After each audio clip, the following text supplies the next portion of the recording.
హైదరాబాద్లోని హైదర్గూడలో బాధిత మూసి నివాసితులతో సమావేశమయ్యారు బీఆర్ఎస్ వర్కింగ్ ప్రెసిడెంట్ కేటీఆర్. మూసి పరివాహక ప్రాంత వాసులతో మాట్లాడి వారి ఆవేదనను అడిగి తెలుసుకున్నారు. బాధితులకు అండగా ఉంటామని భరోసా ఇచ్చారు. కేటీఆర్ కు తమ బాధను చెప్పుకుంటూ భావోద్వేగానికి గురయ్యారు మహిళలు. తమకు అండగా ఉండి తమ ఇళ్లు కూల్చకుండా సహకరించాలని కోరారు.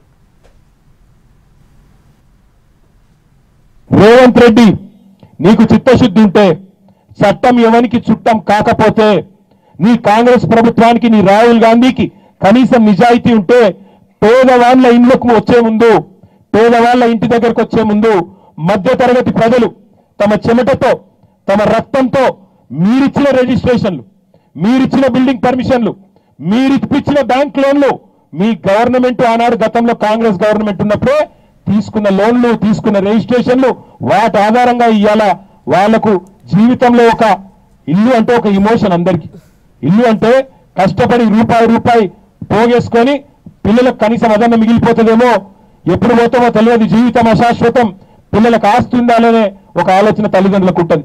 అట్లాంటి ఒక ఇంటిని ఇవాళ వచ్చి కూలగొడతామంటే నువ్వు కూలగొట్టేది ఇటుకలు సిమెంట్తో నిర్మాణం చేసిన ఒక స్ట్రక్చర్ కాదు. నువ్వు కూలగొట్టేది ఆ జీవితం, ఆ కుటుంబం యొక్క ఆశ, ఆకాంక్ష, ఆ కుటుంబం ఎన్నో కళలు అల్లుకొని ఉంటుంది ఆ ఇంటి చుట్టూ. అవన్నీ కూలగొడతావంటే